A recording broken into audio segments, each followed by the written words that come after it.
Hello everyone, welcome to the Daily Current Affair Analysis brought to you by Shankar IAS Academy, 24th January 2026. Before getting into the discussion, please make sure that you subscribe to our YouTube channel. If you haven't, please do subscribe and also hit the bell icon to receive on-time updates from the Academy.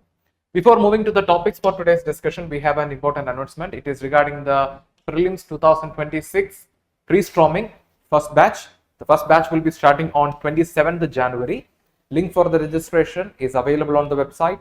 Do register and crack the prelims in 2026. And coming to the topics for today's discussion, the first topic is about the removal of judges.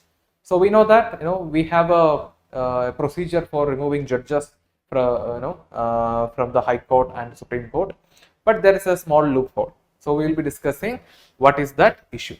And the second article is regarding the STI, that is gonorrhea. So we can see that as per the data from 2020 from WHO, nearly 82.1 million new cases of gonorrhea was reported across the world. And now we can see that it is becoming a major public health concern, not just for the present generation, but also for the upcoming generation.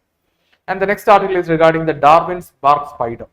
So this Darwin's bark spider, it's a unique species of spider which is found in the Madagascar island of Indian Ocean, and this spider is known for producing the strongest biomaterial that we have ever tested. We will be discussing what is that. And the next article is regarding the BRICS India Summit. So we know that this year India is going to host the BRICS Summit, and we can see that the global order is changing a lot these days, especially with the withdrawal of USA from various international organizations, right? So we will be talking about how this BRIC platform will act as or can be used as a platform for collective bargaining, especially for climate justice. And finally, we will be discussing the Prelims Focus. If all set, let's begin the discussion with the first article. Judicial removal, tough law with a loophole. The article is taken from The Hindu. So this article is talking about a loophole in the removal procedure of the judges.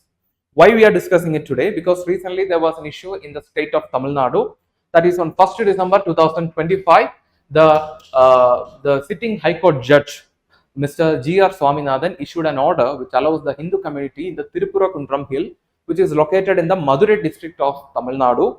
And this order from the High Court allowed the Hindu community to light a lamp in one of the hills of the Tirupurankundram.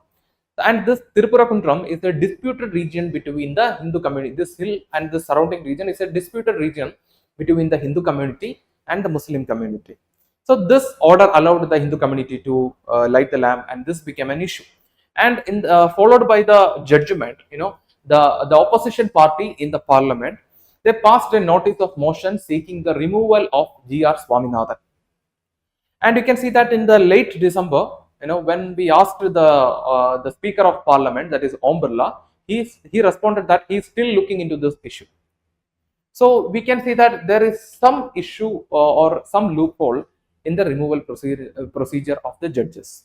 What is that? We will discuss. Before getting into the issue, we have to understand the constitutional and the legal framework for the removal of the judges. We can see that in the Constitution, Article 124 clause 4 and 5 talks about the ground for the removal of the Supreme Court judges, and Articles 217 and 218 of the Indian Constitution talks about the ground for the removal of the High Court judges. What are the grounds for the removal mentioned in the Indian Constitution? It is proved misbehavior or incapacity.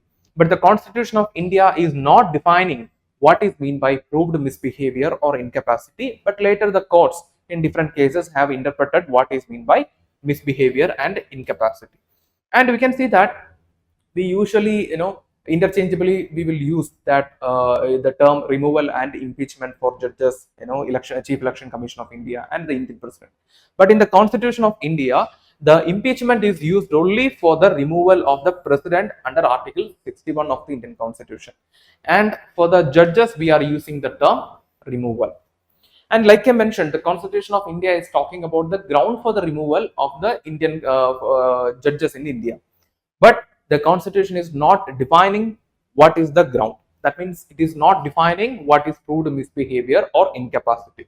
And it is not talking about the procedure for the removal of the judges. So therefore we have the Judges Inquiry Act of 1968 and also the Judges Inquiry Rules of 1969 for the removal procedure of the judges. So once again, I'll repeat. So Article 124 clause 4 and clause 4 and 5 talks about the ground for the removal of the Supreme Court judges. Article 217 and 218 talks about the ground for the removal of the High Court judges. And in the Indian Constitution, the term impeachment is used only for the removal of the President of India, Article 61. And then we can see that even though the Constitution is using the terms in misbehavior and incapacity, it is not defining what is incapacity or misbehavior. It is interpreted by the court in different cases. And the Constitution is also not talking about the procedure for the removal of the judges. And therefore, we have the Judges Inquiry Act of 1968 and also the Judges Inquiry Rules of 1969. And what is counted as misbehavior? So like I mentioned, the Constitution is not defining. So therefore, the courts in different cases have interpreted that corruption, lack of integrity, willful abuse of the judicial office, conduct bringing dishonor to the judicial system, offences involving moral turpitude, and these are the offences that can be considered as the misbehavior. And coming to the procedure for the removal of the judges. So like I mentioned, we have the Judges Inquiry Act of 1968 and the Judges Inquiry Rules of 1969 for the procedure of the removal of the judges. So first step is the motion of notice, that is the notice of motion seeking the removal of the judge. And this motion can be passed either in the Lok Sabha or in the Rajya Sabha. So in the case of Lok Sabha, it needs support at least from 100 MPs, and in the case of Rajya Sabha, it needs support at least from the 50 MPs. And you can see that the decision, that means whether this motion has to be, this notice of motion has to be accepted or rejected, that decision will be taken by the speaker in case of Lok Sabha and chairman in case of Rajya Sabha. That means they can either admit or reject the motion at the threshold. And if the speaker or the chairman accepted or admitted the notice of motion, then a 3-member inquiry committee will be formed, and it includes the Supreme Court judge, High Court Chief Justice, and also a distinguished jurist. And if the committee found that the judge is guilty, then a motion will be passed in the house, in each house, which needs majority of total membership and 2/3 majority of members present and voting. If the motion is passed, in that case, the President of India will issue the order to remove the particular judge. And what is the loophole or what is the issue? The issue is the authority of the speaker or the chairman. That means, we can see that over 100 plus elected MPs are supporting the motion, but the final decision, that means the authority lies with the speaker or the chairman to decide whether this notice of motion has to be accepted or rejected. If they accepted this motion, then there is no explanation. If they rejected this motion, then there is no inquiry, no debate, and the entire procedure will come to a stop immediately. So this is the major issue. That means the concentration of enormous power in one authority, even though 100 plus elected MPs are supporting the motion. And what can be done? So we can recommend certain steps, right? So first is revisiting and amending the Judges Inquiry Act of 1968. That means we have to limit the power, or we have to limit the power to take decision, from the speaker of Lok Sabha or the chairman of Rajya Sabha. That means if the motion is rejected or accepted, there should be a provision to seek explanation from the particular authority. And the next is ensuring any motion with required MP support must lead to inquiry. That means, if irrespective of the issue, if a particular amount of or numbers of MPs are supporting a particular motion, make sure that this is going for inquiry. That means, even though it is either accepted or rejected, the motion has to go for, that means the issue has to go for inquiry. So these are the measures that we can take to balance the judicial independence, at the same time judicial accountability. So coming to the prelims practice question, the question is, with reference to the removal of judges in India, consider the following statements. Statement 1, the Constitution of India uses the term impeachment for the removal of Supreme Court and High Court judges. Statement 2, errors of judicial judgment automatically amount to misbehavior.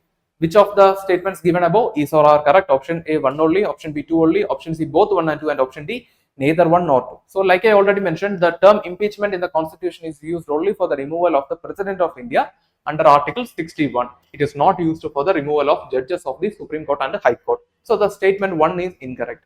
and errors of judicial judgment automatically amount to misbehavior. This statement is not making any logic. The errors of the what are the actions that are considered as misbehavior, we discussed it just now, right? So the errors in the judicial judgment will not be counted as misbehavior. That means it will not be automatically counted as misbehavior. So the statement 2 is also incorrect. So the correct answer will be option D, neither 1 nor 2. Let's check. Yes. With this, we will move to the next article. All you need to know about gonorrhea. The article is taken from the Hindu. So we know that the sexually transmitted diseases or infection are one of the major challenges the public health is always facing. And if you take the case of gonorrhea, we can see that according to the data from the World Health Organization, in 2020, nearly 82.4 million new cases were reported. So we can see that the gonorrhea is a major concern. And the concern is not just about the present generation, it is about the future generation also. Let us discuss more about gonorrhea. So the gonorrhea, it's a bacterial infection caused by the bacterium Neisseria gonorrhea, and the type of transmission is through the sexual contact. And the infection affects only humans, and the major sites of infection, that means once a person gets infected, the major symptoms are visible in the urogenital tract, that means kidney and its aligned organs, and the throat, rectum, and also the eyes. And like I mentioned, the global burden. So in 2020, nearly 82.4 million new cases were reported across the world, and the cases were reported majorly between the age group of 15 and 49. And you can see that the infection rates are getting higher in the men than women since 2030. And one of the major challenges in treating the gonorrhea is nothing but the nature, that is the asymptomatic nature of this infection. So the asymptomatic nature of this infection leads to more complication in the infected person, and it will also increase the possibility of rapid transmission of this infection. And coming to the public health concern. So why this gonorrhea is a public health concern? So like I mentioned, in 2020, over 82.4 million new cases were reported between the age group of 15 and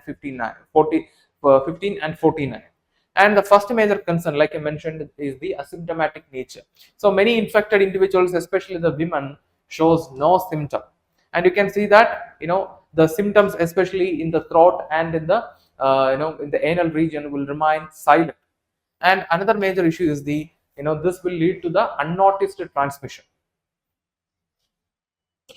And next is the serious complications associated with the infection.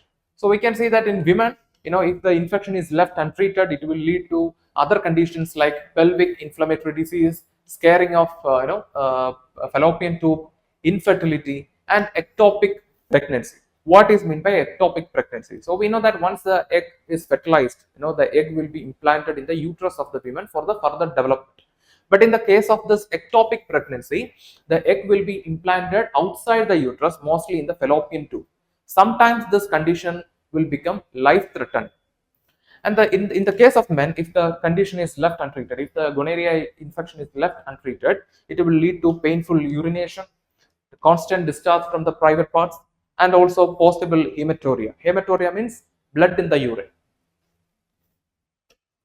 And coming to the diagnosis, so the golden standard, golden standard for diagnosing gonorrhea is the nucleic acid amplification test. So what is meant by nucleic acid amplification test? So in the nucleic acid amplification test, a sample that can be blood or urine, anything will be collected from the infected person, and then we will track the genetic material of the pathogen. And after tracking the genetic material of the pathogen, to confirm the pathogen, we will amplify the the genetic material using millions, using certain enzymes. That means we will generate at least millions of copies of the genetic material of this pathogen to confirm this the presence of the presence of the pathogen. And we have to understand that there is a recent study was published in the Indian Journal of Sexually Transmitted Diseases and AIDS in 2024. And the study was conducted from July to December month of 2024. And the study found that, you can see that, the survey was conducted on nearly 127 men who have sex with men. That means the study was conducted on 127 homosexual men. And they found that nearly 20% of the men are diagnosed with the gonorrhea infection.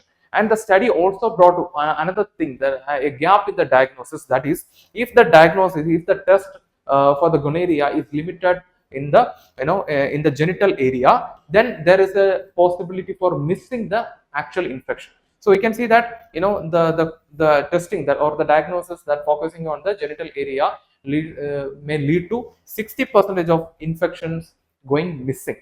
So that means we have to go for an overall test in the person. That means we have to focus on his eyes, in the throat, and also in the private parts to confirm the presence of the gonorrhea. That means the test should not be limited on genital area. And we can see that the study is also highlighting the need for a policy which is focusing more on LGBTQ community. But at the same time, we have to make sure that it will not lead to any type of stigma or discrimination.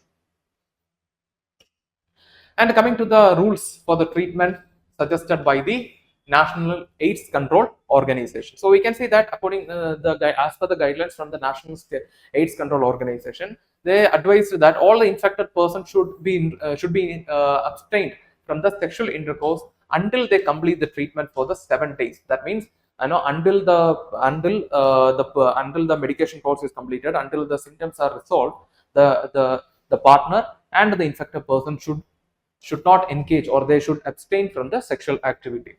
And you can see that the most important treatment for the gonorrhea is the antibiotics, and among them the most important one is the ceftriaxone 500 mg. So the ceftriaxone 500 mg, this injection will be given to the muscles of the person for the rapid absorption to fight the gonorrhea infection.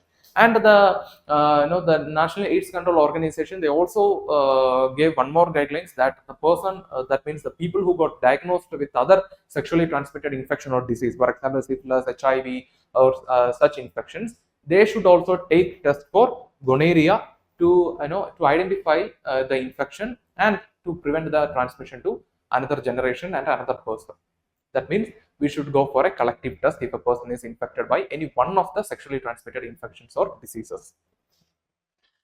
And coming to the risk to the newborn, so we can see that not just the concern is not just about the present generation. Like I mentioned in the beginning, it is not just about the present generation, it is also about the future generation. So there is a high chance of transmitting the infection from the mother to the child. So this transmission of this infection can lead to conditions like ophthalmia neonatrum. So ophthalmia neonatrum, it's a condition where the child will experience problems in the eyes. That includes eye redness, swelling, discharge from the eyes, and this can even lead to blindness. This ophthalmia neonatrum can be caused by any infection. That can be, sometimes it can be caused by other STDs or STIs, or sometimes it can be caused by trachoma. And this gonorrhea is also one of the reasons behind this ophthalmia neonatrum. So once it infects the newborn, it will lead to complications like eye redness, swelling, discharge, and also in extreme cases there is a possibility for blindness also. And in severe cases, this can also in certain cases this can also lead to sepsis. That means sepsis means multiple organ. It can sepsis is a condition where the immune system will strongly respond against an infection, and this can lead to multiple organ failure. And sometimes this sepsis is also a life-threatening condition. And the next is arthritis. Arthritis means joint pain and bone issues. And the next is meningitis. Meningitis means inflammation around the brain and related cells. And we can see that, therefore, to prevent the transmission to the next generation, the most or the best effective way is screening the women, if she is pregnant, and going for constant counseling and medication throughout the pregnancy. So this that means effective monitoring and the treatment and the diagnosis in the women and the men is an effective way to prevent the transmission of the infection to the coming generations. And coming to the prelims practice question, the question is, consider the following statements regarding gonorrhea. Statement 1, Neisseria gonorrhea primarily infects mucosal in surfaces of human body. Statement 2, limiting diagnostic testing to genital sites alone can lead to significant underdiagnosis of the gonorrhea. Statement 3, untreated gonorrheal infection can increase the risk of ectopic pregnancy in women. So which of the statements given above is or are correct? Option A 1 only, option B 1 and 2 only, option C 1 and 3 only, and option D 1, 2 and 3. So we can see that Neisseria gonorrhea primarily infects the mucosal surfaces of the human body. Yes, the statement is correct.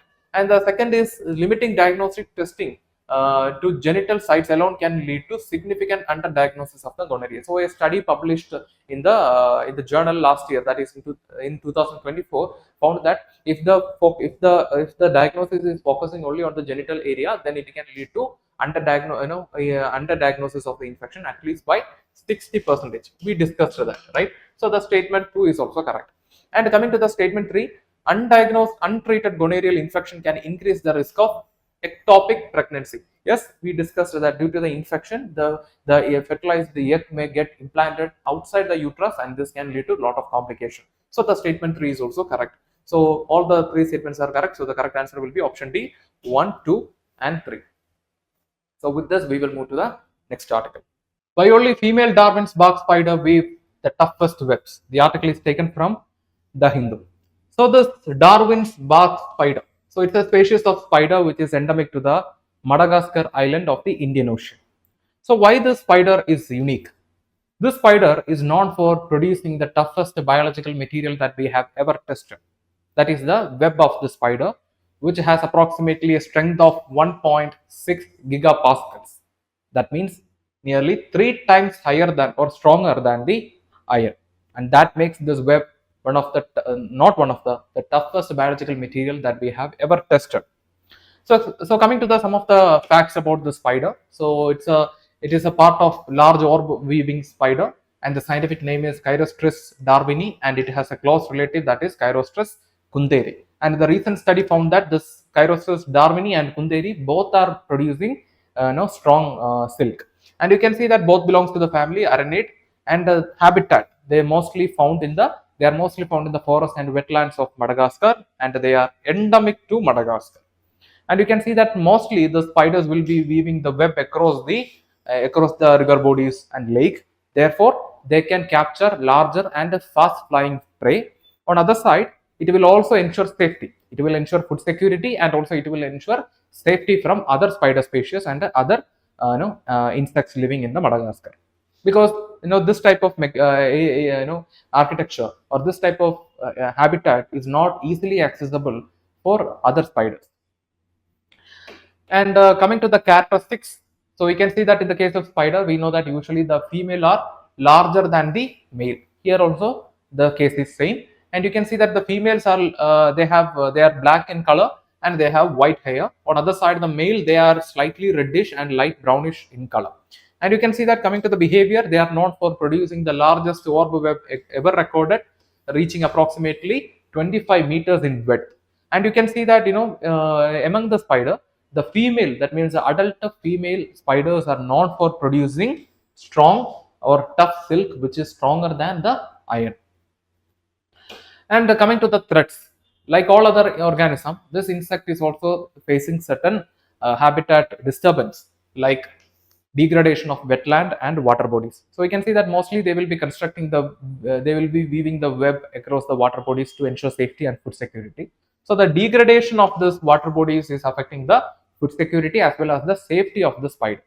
And what happens, we can see that the quality of the silk produced by the spider is directly related to the health and the size of the spider. If the spider is very small, if the spider is not that much healthy, then the toughness of the silk will be reduced.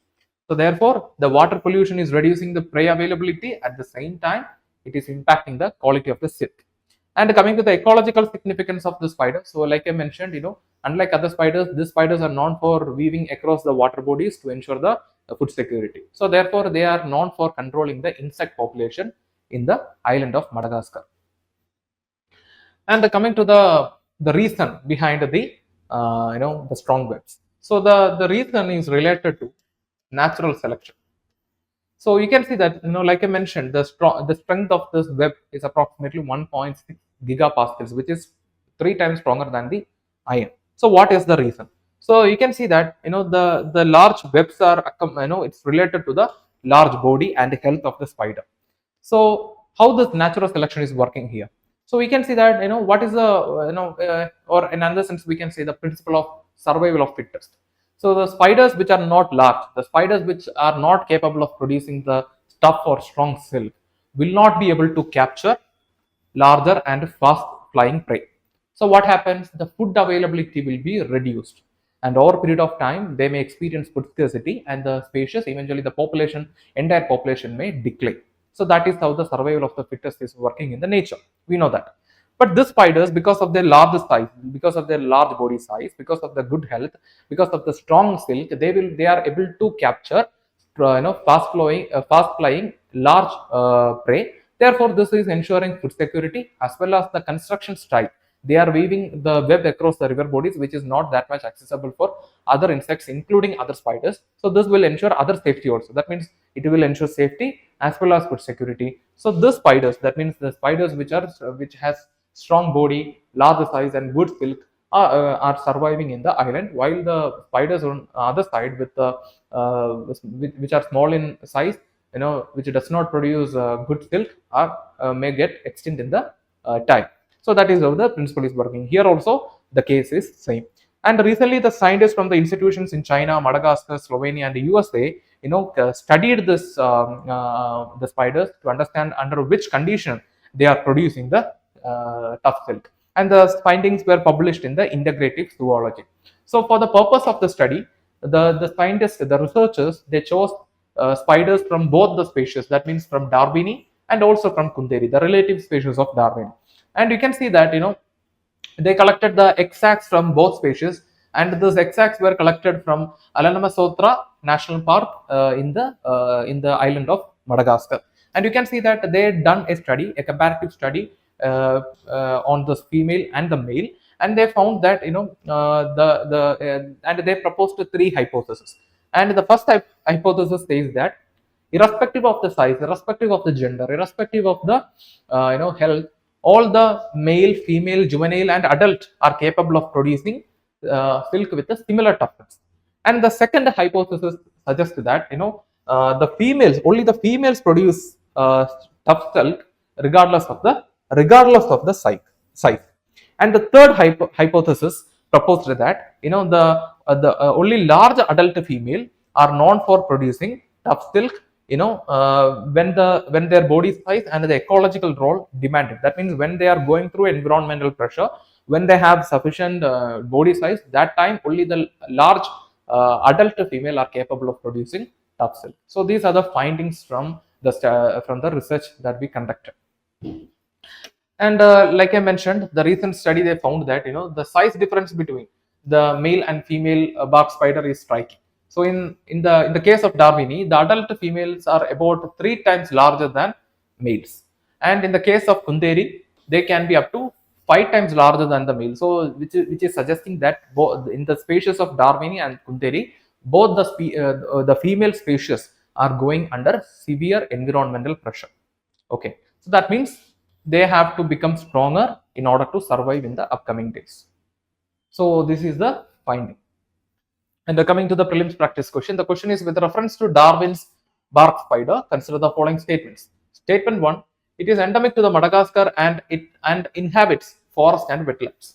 Statement 2, only male spiders produce silk that is stronger than string. Statement 3, it builds orb web directly over the rivers and lakes, a habitat inaccessible to the most other spiders. Which of the statements given above is or are correct? Option A 1 and 2 only, option B 2 and 3 only, option C 1 and 3 only, and option D 1, 2 and 3. So from our discussion, like I mentioned, this spider species is endemic to the Madagascar island, and they are mostly found in the forest and wetlands. Yes, so the statement 1 is correct. And coming to the statement 2, only male spiders produce silk that is stronger than steel. See, that is wrong. Only the large adult female spiders are capable of producing, strong silk, not the male. So the statement 2 is incorrect, while the statement 1 and 3 are correct. So the correct answer will be option C, 1 and 3 only. Statement 3, like I mentioned, they build orb web directly over rivers and lakes, a habitat inaccessible to most other spider species. Yes, like I mentioned, they will be weaving the web across the river body, so they can ensure food safety. At the same time, they can ensure security from other spiders. So this is one of the reasons why this spider species is surviving on this island, and this can be one of the reasons for the spider species to survive in the island for in the coming days also. So the correct answer is option C, 1 and 3 only. Yes. With this, we will move to the next article. BRICS India Summit needs a green and resilient agenda. The article is taken from The Hindu. So we know that in the recent times, if you take the dynamics of the global politics or the world order, it is changing a lot, right? So we can see that especially after the Trump administration, they are planning, the America, they are planning to withdraw from many international commitments. They withdrew from the UN Women. They are planning to withdraw from the International Solar Alliance, and they also have planned to withdraw from the UNFCCC, that is United Nations Framework Convention for Climate Change, the umbrella convention to fight the accelerated climate change. So the withdrawal from a superpower, which is not just changing the regional politics, it is affecting the entire world politics, and it is affecting the commitments to the against the accelerated climate change. So what will be the role of India? How India can use this situation as a to fight for the climate justice? So we know that in 2023, India hosted the BRICS summit. India hosted the G20 summit, and we successfully brought the Delhi Declaration. And in 2026, India is going to host the BRICS summit.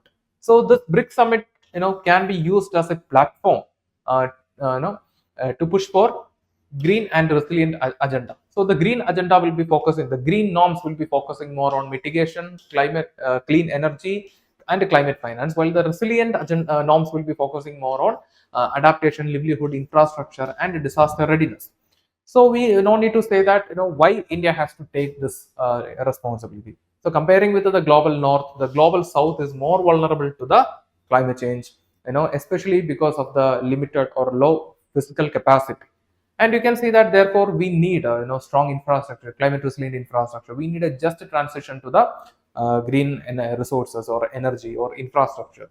At the same time, we have to protect the communities, particularly the communities living in the coastal area and depending on the agriculture. And coming to the importance of the BRICS summit. So like I mentioned, India is going to host the 2026 BRICS summit. So we already showed a role model, right? We successfully completed the G20 meeting of 2023, and we brought the Delhi Declaration, and that was a success. That is showing the potential of India. Therefore, this BRICS platform, it is the coming summit is very important to ensure the justice, especially if India and other countries are cooperating and coordinating effectively. Then we can turn this multilateral platform into a platform for collective bargaining. So why the summit is very important? Because like I mentioned in the beginning, the erosion of multilateralism. So like we studied, after that 1991, after the fall of the bipolar world, the world entered into an order of multilateralism. But these days, in the recent times, we can see that the multilateral principles are replaced by regionalist principles. The nations are more concerned about the domestic issues, right? Their growth, their development. Especially even big powers like United States of America. They are withdrawing from almost every global commitments, especially for the climate governance. And you can see that on other side, the geopolitical tension, that is affecting the supply chain, that is affecting the peace, stability. If there is no peace and stability, then we cannot ask for climate justice. So therefore, it is time for India to stand up and use this platform as a collective platform for collective bargaining. So like I mentioned, the nations are more concerned with their national security and economic priorities. This is a part of emerging regionalism in the international scenario. So therefore, like I mentioned, it is a time for the BRICS to act as a stabilizing multilateral force. And like I mentioned, India already showed, we have showcased our potential in ensuring the in the diplomatic balance in G20. And you can see that we successfully managed the tension during the Ukraine-Russia war. We had to face tension from both pressure from both Russia and also from the Europe. But still, India managed to maintain a stable diplomatic relation with both West as well as with East, and protecting strategic autonomy. Ensuring the climate justice, cooperating with other countries is also a part of protecting the strategic autonomy. Especially, we can see that when we talk, the relation with China at the global level is different, at the regional level is different. So therefore, a strong coordination and cooperation with all other countries is very important. And upholding interest of the global south. Yes, we can see that the global south accounts for nearly 40% to 50% of the total population of the world, and also it accounts for nearly one third of the total geographic land of this world. Therefore, upholding the interest of the global south will improve the trust on India. At the same time, India can emerge as a global leader. And climate change as a shared BRICS concern. So, like I mentioned, in 2009, in 2009, the Brazil, South Africa, India, China, they formed, before the COP15, they formed the platform called BASIC. Okay, this BASIC platform is more concerned with the climate commitments. But you can see that now we have a bigger platform which is constantly expanding, that is BRICS. So therefore, the strength of the BRICS itself is nothing but the diversity. So we can use this platform much effective than the much more effective than the BASIC. Therefore, we can, if we can properly utilize this diversity, then we can eventually use this as a this platform as a strong negotiating power. And at the same time, we have a shared interest, especially related to adaptation finance, just to transition the transition development friendly climate rules. If you go for a sudden transition to the green climate norms or green society or economy, definitely it will be affecting lot of communities. For example, if we are suddenly planning to shift it to a green economy, then what about the mine workers, the workers who are working in the automobile industry? So such, so we are seeking for a just transition. For that is a common, and as well as a shared interest of all the BRIC nations. And you can see that maintaining a momentum, post COVID when climate action slowed. So you can see that, both we can see that after the, like I mentioned, after the arrival of the Trump administration, especially after the COVID-19, we can see that not just America, even across the world, the climate commitments and the actions are slowing down. So therefore, that can be reboosted using this platform. And the next is climate finance, the real battleground in the fight against the climate change. So we know that without proper funding, ensuring the climate justice is nearly impossible. But if you look at the present situation, we can see that the important funding agencies like the World Bank and the IMF is dominated by the countries from the G7, that is the countries from the global north. And they are treating the funding as an aid rather than a responsibility. So this mindset has to be changed. And the next is the developing countries should not be forced to rely only on the New Development Bank. So we know that the New Development Bank, it's a financial institution launched by the BRICS nations in 2015, and this platform will ensure that the 40% of the funding will be going for climate resilient or environment friendly initiatives. So, but at the same time, we have to make sure that the New Development Bank is not receiving that much pressure from the developing countries for the climate financing. To ensure that, we need to bring certain structural reforms in the major funding agencies like World Bank and IMF. So in another aspect, we can see that one of the aspects of the climate injustice is nothing but the financial exclusion faced by the countries, particularly the low and middle income countries. And coming to the expanded BRICS. So like I mentioned, BRICS already they established as a very strong platform, that can now it has a potential to act as a collective bargaining platform, and it can it can stand for various needs, not just for the climate governance, right? It can stand for the social justice across the world, political and democratic reforms across the world. But now we can see that in the terms of climate governance, now the BRICS got expanded in the recent time.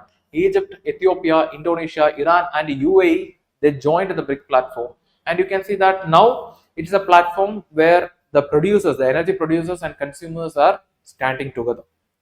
And at the same time, there are still contradictions within this platform, especially the heavy dependence on the fossil fuel. So we know that India is committed to the net zero 2070, which is approximately 50 years from now.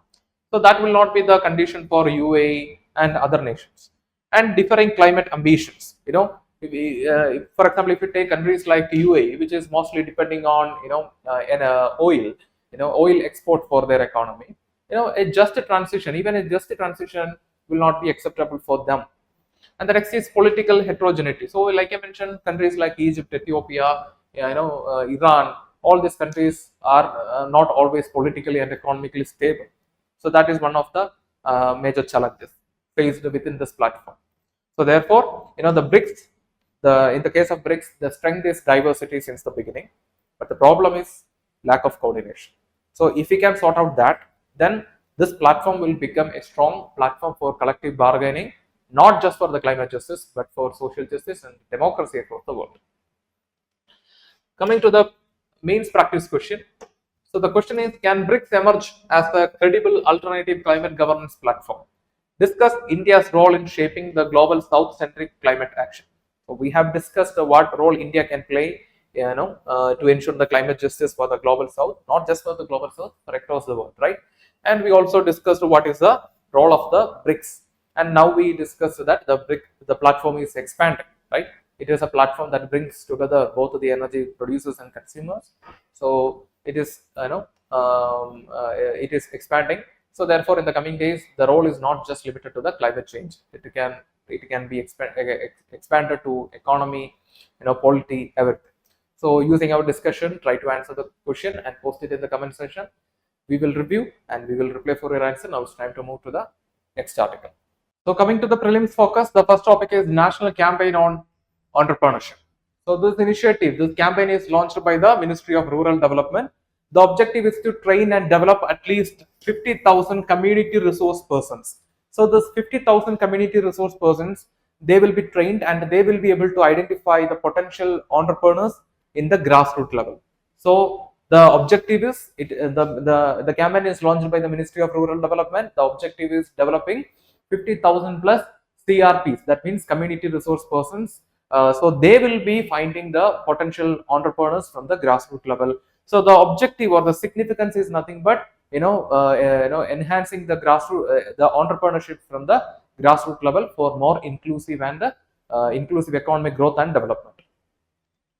So the next topic is Deen Dayal Antyodaya Yojana, National Rural Livelihood Mission.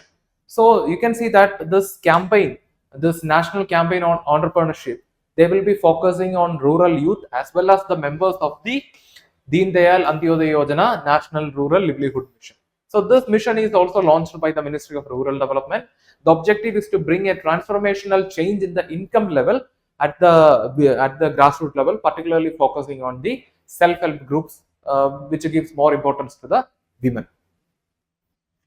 And the next initiative is the Vimania initiative. So this Vimani initiative was launched in 2019 on the government e-marketplace to promote the accessibility to the women-led entrepreneurship to the government market. So we know that developing women entrepreneurs from the grassroots level itself is challenging, and ensuring proper accessibility to the product to the market is another challenge. So this Vimania initiative will be focusing on the second challenge. That means ensuring proper accessibility to the women entrepreneurs to the government market.